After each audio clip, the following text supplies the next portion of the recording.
Hi friends. ఈరోజు నేను తోటకూర పులుసు చేశాను. నేనెలా చేశాను, ఏంటి, ఏమేమి వేశాను దాంట్లో అనేది చెప్తాను. పులుసయితే చాలా టేస్టీగా వచ్చింది. ముందుగా తోటకూరని శుభ్రంగా 1కి 2 సార్లు ఉప్పు నీళ్ళల్లో కడిగేసుకొని, చాప్ చేసి ఉంచుకున్నాను. అలాగే ఒక వెల్లుల్లిపాయ, ఒక ఉల్లిపాయ చిన్న చిన్న ముక్కలుగా కట్ చేసి దాంట్లో వేశాను.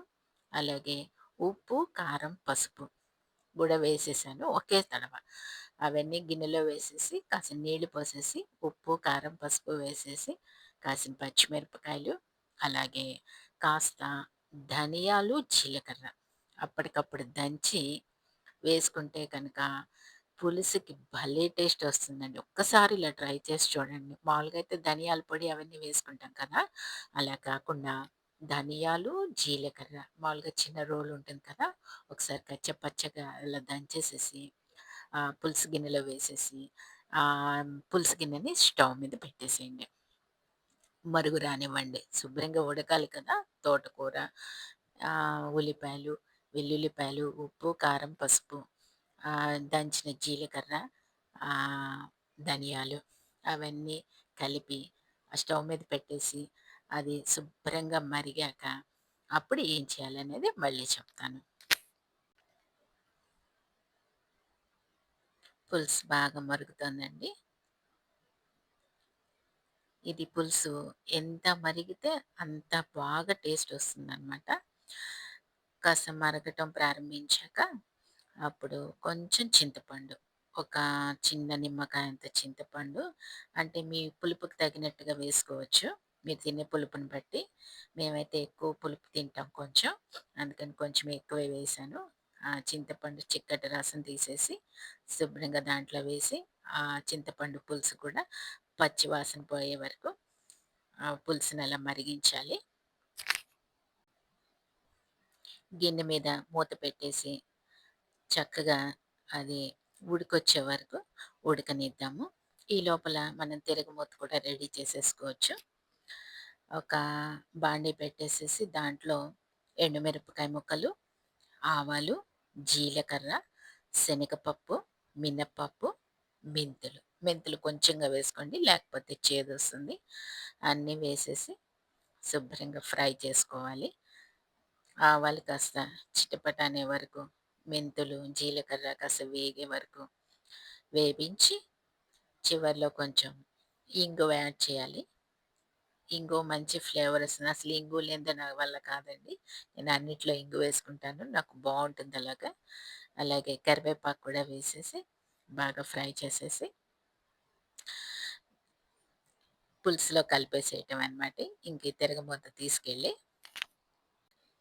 అవతల పులుసు మరుగుతోంది కదా! చూద్దాం ఒకసారి దాని వాతావరణం. బాగా ఉడుకు పట్టిందండి. దాంట్లో ఈ తిరగమోత వేసేసాను. వేసేసి మళ్ళీ ఒకసారి మూత పెట్టేసి కాసేపు మరగనిద్దాం. ఈ చింతపండు ఇవన్నీ మరిగిపోయినాయి కదా! పచ్చి వాసన లేకుండా. మనం చివర్లో చిక్కదనానికి ఏంటంటే కాస్త బియ్యపిండి కానీ, కాస్త శనగపిండి కానీ మామూలుగా కాస్త నీళ్ళల్లో కలిపి వేస్తాం కదా! పులుసు కాస్త చిక్కగా రావటానికి. ఆకుకూర పులుసులో జనరల్‌గా కొంతమందైతే బియ్యపిండే వేస్తారు. నేనైతే శనగపిండి వేస్తున్నానండి. ఇది ఇంకా కాస్త ఉడిగాక తిరగమోత ఫ్లేవర్ అంతా పట్టాక శనగపిండి నీళ్ళు కలుపుకుంటాను. ఈ లోపల ఇంకా కాసేపు ఉడకనిద్దాం. శనగపిండి నీళ్ళు తీసుకున్నానండి. ఒక చిన్న స్పూనుడు శనగపిండేసేసి, దాంట్లో నీళ్లు పోసి, చక్కగా చిలక్కొట్టేసి ఉండలు లేకుండగా రెడీ చేసి పెట్టుకుంటే, పులుసులో వేసేసేయొచ్చు. బాగా ఉడికిపోయిందండి పులుసు. ఇంక ఈ శనగపిండి నీళ్ళు పోసేస్తున్నాను చిక్కదనానికి.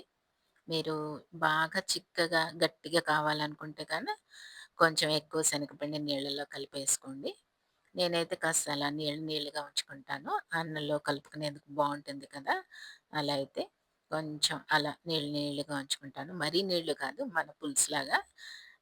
ఆకుకూర పులుసు కాబట్టి కొంచెం గట్టిగా, కొంచెం నీళ్ళగా అలా ఉంటే బావుంటుంది. పోసేసాను చిక్కపడింది. ఇప్పుడు చివర్లో ఏం చేశానంటే కొంచెంగా పులుసు పొడేసాననమాట. మీకిష్టమైతే పులుసు పొడి అదే సాంబార్ పొడి అంటారు కదా! మేమైతే పులుసు పొడి అంటాము. పులుసు పొడేసేసి కాస్త కలిపేసాను. మీకిష్టం లేకపోతే కనుక పులుసు పొడి స్కిప్ చేయొచ్చు. అలా చేసినా బానే ఉంటుంది. లేదు కొంచెం పులుసు పొడో, సాంబార్ పొడో కొంచెంగా తగిలించుకోవచ్చు. లేకపోతే కన్నా కొంచెం మెంతిపిండి, చిటికెడు మెంతిపిండేస్తే కూడా మంచి టేస్టొస్తుంది పులుసు. అలా వేసేసాను. సాంబార్ పొడి ఒక చిన్న స్పూనేసేసి, చివర్లో కొంచెం నెయ్యేసాననమాట. 2 స్పూన్స్ నెయ్యేసి, కలిపేసి మూత పెట్టాను. ఆ నేతి ఫ్లేవర్ తగిలి పులుసుకి బాగా టేస్టొస్తుందండి. ఒకసారి చూడండి. నేతి తిరగమోతేసుకున్నా కూడా బావుంటుంది. రెడీ అయిపోయిందండి. టేస్టీ, టేస్టీ తోటకూర పులుసు. చాలా బావుందండి టేస్టు. ఒకసారి మీరు కూడా ట్రై చేయండి.